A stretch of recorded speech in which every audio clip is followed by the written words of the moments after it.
Okay, we're recording. So welcome back, everyone, to the Civics Project, and particularly to our session on voting rights. I'm Beth Ribet, the host of the Civics Project and the founder of its host, or co-founder of its host organization, Repair, and I'm glad to be with you to talk about this important subject. And I'd like to begin with a land acknowledgement. Repair acknowledges the Tongva, the Gabrielina Tongva peoples, as the traditional land caretakers of Tovangar, the Los Angeles Basin and South Channel Islands. And we are grateful to have the opportunity to work for the Troxatome, the indigenous peoples in this place. We pay our respects to Hanukvatam, the ancestors, Hihiram, the elders, and Eohinkem, our relatives and relations, past, present, and emerging. And as noted, today's remarks will focus on the subject of voting rights. And in order to get into the subject, I want to begin with some discussion of the U.S. Constitution. In Article 1, Section 4, the Constitution states that the times, places, and manner of holding elections for senators and representatives should be prescribed in each state by the legislature thereof, but Congress may at any time by law make or alter such regulations. So what the Constitution sets up is a scenario in which, unless Congress passes specific legislation, the default rules for electing representatives to the U.S. Congress default to revert to the states. So it's up to the states unless Congress intervenes. And then Article 2 of the Constitution deals with the election of the president, and it's been altered over time. Originally, the top two candidates for the office of president, the winner would become president, and the first runner-up would become vice president. So you had basically a scenario in which the president and vice president could have been opponents, and that created a number of challenges. So later, the 12th Amendment to the Constitution created separate elections for the president and the vice president of the United States. So the vice president wasn't someone who was also competing for the role of president. They were running distinctly for vice president, and then eventually we evolved the system of having the president and vice president run on a ticket together for each party. And in addition, the 20th Amendment, which we've discussed in a prior session, also altered the constitutional rules after the Franklin Delano Roosevelt era by creating term limits for the presidency, which had not existed beforehand. A couple other sections of the Constitution bear specifically on voting rights. One, of course, is the 15th Amendment, which was passed in 1870, approximately 5 years after the end of the Civil War, and which indicated that the rights of citizens of the United States to vote could not be denied or abridged by the United States or by any state on account of race, color, or previous condition of servitude, so being previously enslaved. And the 15th Amendment also gave Congress the right to enforce that first provision through legislation. Later, the 19th Amendment in 1919 indicated that the right of citizens of the United States to vote shall not be denied or abridged by the United States or by any state on account of sex. Congress shall have power to enforce this article by appropriate legislation. So the 19th Amendment, which came along in the beginning of the 20th century, provided the right to vote essentially to women. So 1870 provided voting rights to Black people primarily, and also opened the door for other populations of color to access voting rights potentially. And 1919 did away with the ban on voting for women. Now, I want to talk a little bit about women and the right to vote. And I want to go back to the 19th century a little bit to understand the history of struggle. Actually, you know what? I'll go back a little bit earlier. I want to talk about the Revolutionary War era and just acknowledge briefly that the initial conception of voting rights was limited to white people, to adult men, and to people who were landowning. And then states could also create additional restrictions in many cases. So as most of us know pretty well, our Constitution was never in its founding intended to guarantee universal voting rights for all people or even all citizens. It was meant to preserve the right to vote for the relatively elite. So the process of trying to make voting rights comparatively more universal has been a continuing process of struggle since, again, the late 1700s or the late 18th century. So the 19th century was particularly riddled with struggle over the question of whether women might eventually secure voting rights. And the suffrage movement continued to gain strength during and after the Civil War era. And in 1872, suffragists, and many of you know the term suffragist refers to someone who's advocating for voting rights for women, made a decision to work on registering to vote en masse in their localities and attempting to vote. And the question of whether they would be allowed to in the place where they lived, of course, was this basically question of civil disobedience. For instance, the famous suffragist Susan B. Anthony did manage to register to vote and voted in a local election in New York, but then was arrested for it. So in 1875, the question of women's voting rights came before the Supreme Court through the person of Virginia Minor, who was a woman living in Missouri, who sued the Registrar of Voters. His name is Reese Happersett, for denying her efforts to register to vote and to participate in voting. So Minor versus Happersett in 1875 made it all the way to the U.S. Supreme Court. And the court had a few questions before it in the Minor case. One question that was posed in the Minor case was, does the 14th Amendment, which had been passed immediately after the Civil War in order to provide equal protection of the laws, so the 14th Amendment, which prohibited denials of equal protection of the laws to U.S. citizens, ensure the right to vote. So the question before the court was, does the 14th Amendment guarantee women the right to vote? And in order to answer that question, they had to answer two underlying questions. So one, they had to figure out, as a woman, a U.S. citizen, right? Because if she's not defined as a citizen, if she's property or chattel, then the 14th Amendment isn't going to protect her because she's not a citizen. And if she is a citizen, do all citizens have the right to vote based on citizenship? And we can remember that this was not a foregone conclusion, given that in prior eras in U.S. legal history, it had initially been understood that voting rights were guaranteed only to a very, very limited subset of persons in the United States. So the court had to figure out, are women citizens?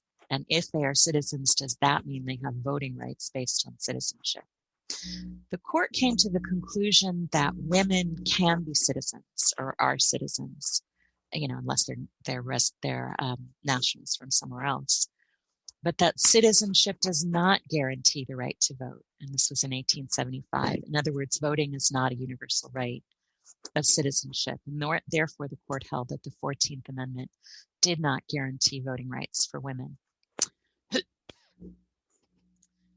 next want to look a little bit, now obviously this wasn't the last word. Let me just finish this thought. It took another over 2 decades, but eventually the effort to amend the Constitution in order to ensure voting rights across the nation was successful, as noted, through the 19th Amendment, which was passed in 1919. And some states started giving women voting rights earlier than 1919, but it was not a universal right throughout the United States until that time.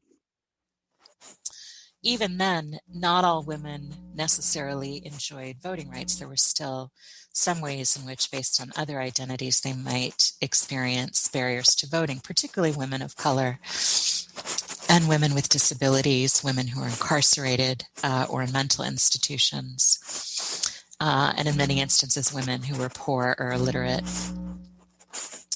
So there are a wide range of historical barriers to voting before and during what we call the Jim Crow era. So the Civil War ended and emancipation occurred in 1865. And one of the central questions in defining the United States as a nation was what its relationship to racial equity, citizenship, and civic participation would become. And that remained an area, as many of you know, of deep struggle. So the term Jim Crow eventually emerged to describe a range of historical barriers to civic participation and social participation that were directed at Black people. I want to just give folks a little bit of a history of the origin of the term Jim Crow, where that term comes from. It was invented in the earlier 19th century, specifically the 1830s, by a white actor known as Thomas Dartmouth Rice, who went by the nickname Daddy, so Thomas Dartmouth Daddy Rice. He created a theater character. He was basically a traveling minstrel, and so as part of his minstrel show, he created a character called Jim Crow. He performed Jim Crow in blackface, and the character of Jim Crow represented Black people as mentally disabled or impaired, as clumsy and kind of laughable, and as enslaved. And he continued to perform Jim Crow over a period of time in the early 19th century.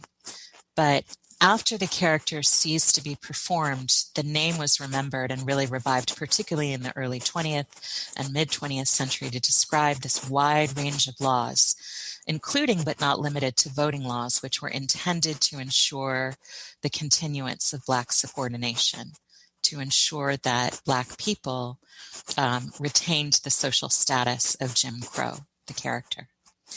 So the civil rights era in the United States essentially involved a dismantling of a number of Jim Crow laws. And I want to talk about what those laws included, though this is not exhaustive. I'll be specific, of course, to those that bore on voting. So one was what was called poll taxes. So some of you may know this term, and it refers to a payment that people need to be able to pay in order to allow people to vote. So there were a lot of laws in the United States which continued to reduce or just failed to protect economic opportunities for Black people and for other populations of color, as well as for women, and for some poor whites. And so having a poll tax became a significant barrier to being able to vote. Most people of color simply could not afford to do it in at least some localities and time periods. An additional voting barrier in the Jim Crow era was, and sometimes before, were literacy tests. So tests for literacy meant a person had to prove that they could read, and literacy at that time was often a privilege of the middle and upper classes. So populations who were disproportionately poor then were denied the right to vote because they could not read.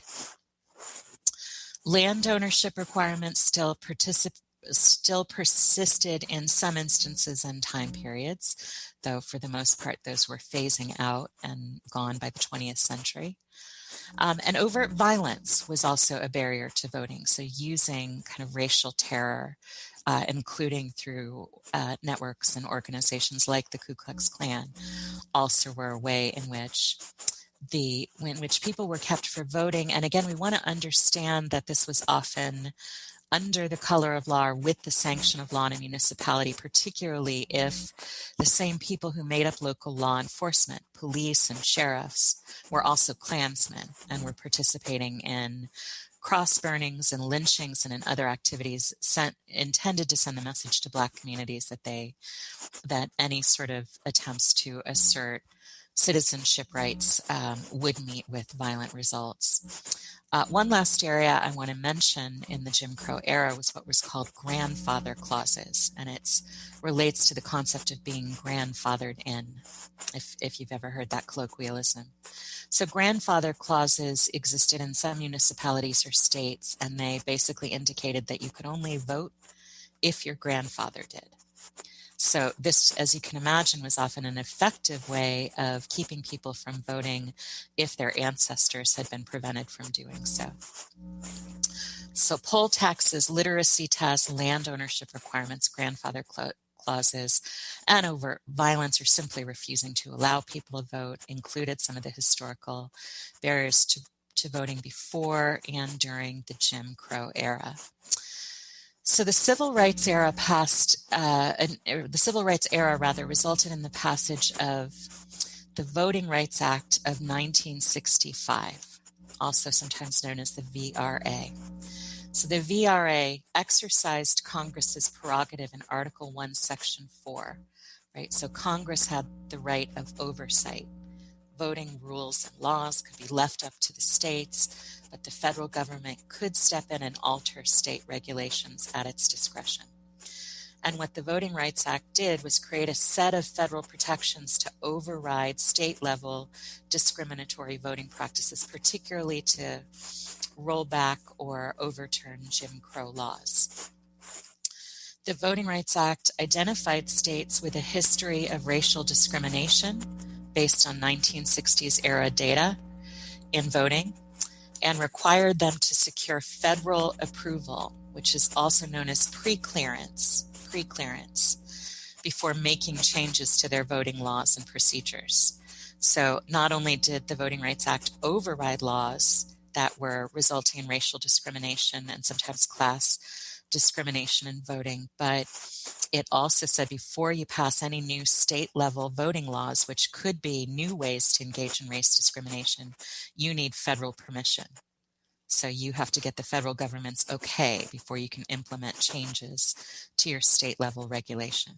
So the federal government cleaned house on existing laws and said, we're going to monitor. You can't pass new voting legislation unless we approve it.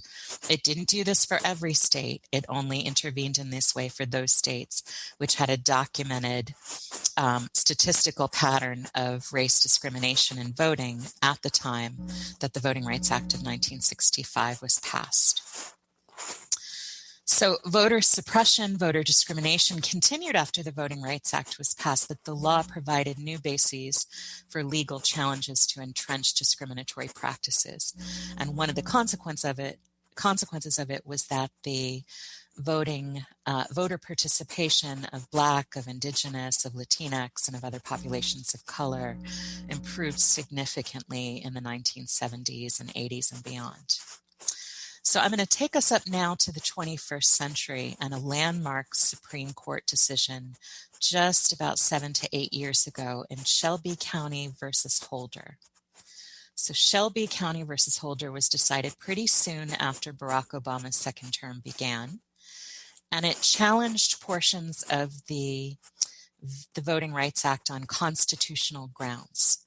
It claimed that by using 40-year-old data about race discrimination, is it 40-year-old? Yeah, more like 50-year-old at that point, that it violated state sovereignty and unfairly burdened some states. So the basic idea is that was the 1960s, these problems aren't present anymore, and the VRA is just now just intruding on states' rights and state sovereignty and doing it in a discriminatory way because it's only targeting some states and not others. The underlying question, both practical and ideological, in the Shelby County versus Holder case in 2013 was, were those U.S. states which continued to be monitored and regulated by the Voting Rights Act still at risk of replicating 1960s era patterns of race discrimination in electoral legislation and practices? In other words, could these states with a history of racist voter suppression be allowed to function independently in their electoral processes without federal oversight? And the court found that the Supreme Court in 2013 found that the Voting Rights Act was placing an undue burden on those states required to seek federal preclearance. So those states which, as of the 1960s, needed federal permission to change their voting laws. In 2013, the Supreme Court found, yeah, those states shouldn't have to do that anymore. and the Voting Rights Act in 2013 was therefore violating principles of federalism. And for anyone who needs a reminder, federalism refers to the balancing of power between the federal government and regional or state governments. The court also found that the preclearance provisions violated equal sovereignty among states. So because only some states were restricted by the Voting Rights Act, it was basically saying these states have less sovereignty than others, and found that that was unconstitutional as well. Now, the 2013 Shelby County versus Holder decision went into effect very rapidly, and so it was starting to affect voting practices as early as the midterm elections in 2014, and is now widely considered to have affected substantially the presidential election in 2016, when Donald Trump defeated Hillary Clinton in the electoral vote, but not the popular vote. I want to be careful to not say that the only reason that Donald Trump won was because of the Shelby County versus Holder decision. I don't think that's true. I think there's a complex set of factors, including, for instance, problems in polling, which sort of mispredicted what was happening, increasing voter participation from white nationalists, probably more resistance than the Democratic Party was imagining to electing a woman. Some allege that James Comey's critical findings released about Hillary Clinton also affected the outcome of the election, and there's significant allegations that grassroots level voter suppression, which still would be prohibited under laws but nevertheless occurred, also affected the outcome. But many legal analysts and scholars are of the opinion that the Shelby County versus Holder decision did have at least a significant, if not a primary effect on the 2016 November presidential election. Data analysis since the 2013 Shelby decision indicated that fairly rapidly, once the Voting Rights Act pre-clearance requirements were lifted, a number of those states that had been regulated by the Voting Rights Act implemented a host of new election laws that likely would not have been approved before the 2013 Supreme Court decision, and that had the consequence of disproportionately purging voters of color from the voting rolls. So as noted, some analysts feel that the Shelby County versus Holder decision was instrumental in the Electoral College win of Donald Trump in 2016. There's a lot more that we can say about this important subject, but I want to leave some time for discussion, and I also want to share a book recommendation. My book recommendation for today is by Carol Anderson, and the book title is One Person, No Vote: How Voter Suppression is Destroying Our Democracy. So for those joining us live in Zoom, I will go ahead and put the book reference in the chat. And again, just want to read that out once more. Carol Anderson's book, One Person, No Vote: How Voter Suppression is Destroying Our Democracy. I'm also happy to share our weekly trivia questions. I'm going to do that now, visually for our Zoom audience and audio for both the Zoom and podcast audience. So first questions. When did Indigenous persons in the United States gain the right to vote? Answer choices are A, 1870, B, 1924, C, 1965, and D, 1975. So the answer to this question is a little bit debatable, but generally the most accurate answer is considered to be C, 1965. Now, 1870 marked the passage of the 15th Amendment, which indicated that it was unconstitutional to deny a person the right to vote based on race. However, in its interpretation, this was not applied to Native peoples, who are often not interpreted to be U.S. citizens. In 1924, the Snyder Act was passed at the federal level, which allowed Native peoples to be the right to vote, but did not guarantee that states could not legislate over that right. So it basically said Native people can be given the right to vote by their states, but still left a lot of states' discretion to deny voting rights to Indigenous people. So some would answer that Indigenous people gained the right to vote in 1924 with the passage of Snyder Act, but Indigenous people were still unable to vote in many states and municipalities up until at least the passage of the Voting Rights Act in 1965, which overturned a number of race-based barriers to voting. And I'll also, one of the last option that you were provided with was 1975, in which the Voting Rights Act was amended and in some key respects strengthened. But I would say the most correct answer to this question, when did Native people gain the right to vote, was 1965.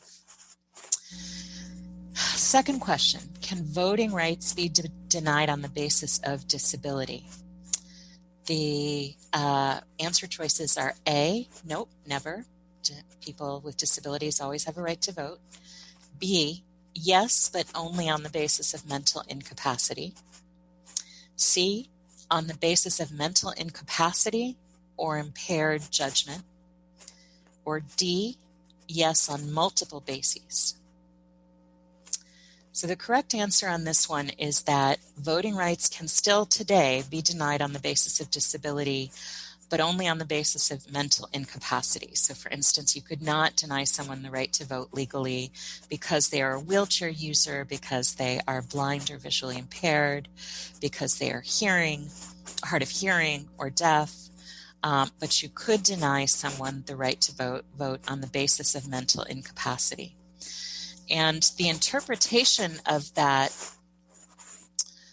regulation is still contested and shows up in both state and federal courts. For instance, people who have various kinds of developmental disabilities, including Down syndrome and autism, among others, sometimes are placed into what are known as conservatorships or guardianships. They mean the same thing, but the term varies by state. So, for instance, New Jersey has guardianships, California has conservatorships, but it means the same arrangement. For an adult with a disability, being placed in a conservatorship or in a guardianship means that a court has awarded someone else the ability to make decisions for you. And some states will decide that as soon as someone is in a conservatorship or guardianship, they're also incapable of voting. Now, keep in mind that loved ones or family members might initiate a conservatorship or guardianship process over loved ones who, for instance, are able to work and live in their own home but are not able to pay their own bills. So you can imagine that this causes some constant contestation, that if a person is in a guardianship or a conservatorship, does this mean that they can't vote at all? Another instance, if a person is clinically depressed and in a mental institution, does this mean that they should be considered incapable of voting, right? So there's still a lot of gray area, even in the category of mental incapacity, about determining when a person is or is not capable of exercising the judgment needed to vote. Third question, what is a caging list? Answer choice A. A caging list is sending registered mail to addresses of registered voters of another party as a precursor to a voter purge. The basic idea is you'd send registered mail out, and then in any instance where the letter comes back where nobody signed for it or where it wasn't received, then you try to purge that person from the voting rolls. The second option, a caging list requires voters associated with one party to provide additional proof of identity. Answer choice C. A caging list targets particular populations for misleading or dishonest ballot information. And answer choice D, none of the above. And the right answer on this one is the first one. A caging list is the practice of sending registered mail. One party can initiate this, so the Republican or Democratic Party could send registered mail to addresses of registered voters in the other party or in a neighborhood that primarily votes for the other party. And then for whichever letters did not come back, whichever letters were returned, whichever mail was returned, could then use that to assert to the county in question that those voters should be purged from the rolls. Now, you can imagine that there are lots of reasons why someone might not receive a registered letter. For instance, they're never home to accept it. And, with working people, this is common, and that if you only target some neighborhoods, this could result in a lot of voters being purged from the rolls. So a caging list is generally understood as a highly unreliable way to determine who is living in a county, but that is often used to purge voters, sometimes used, I should say, to purge voters from the rolls. And one question you might ask is, well, is that legal? Is it allowed under, for instance, the Voting Rights Act? And court decisions about caging lists have been inconsistent. So the short answer is, in some states, it is still legal to do this, and in others, it's not. And the Supreme Court has allowed it. So I'm going to place some additional learning options for our Zoom attendees into the chat, and I want to thank everybody who's been listening in. We'll have some more discussion after the recording is ended.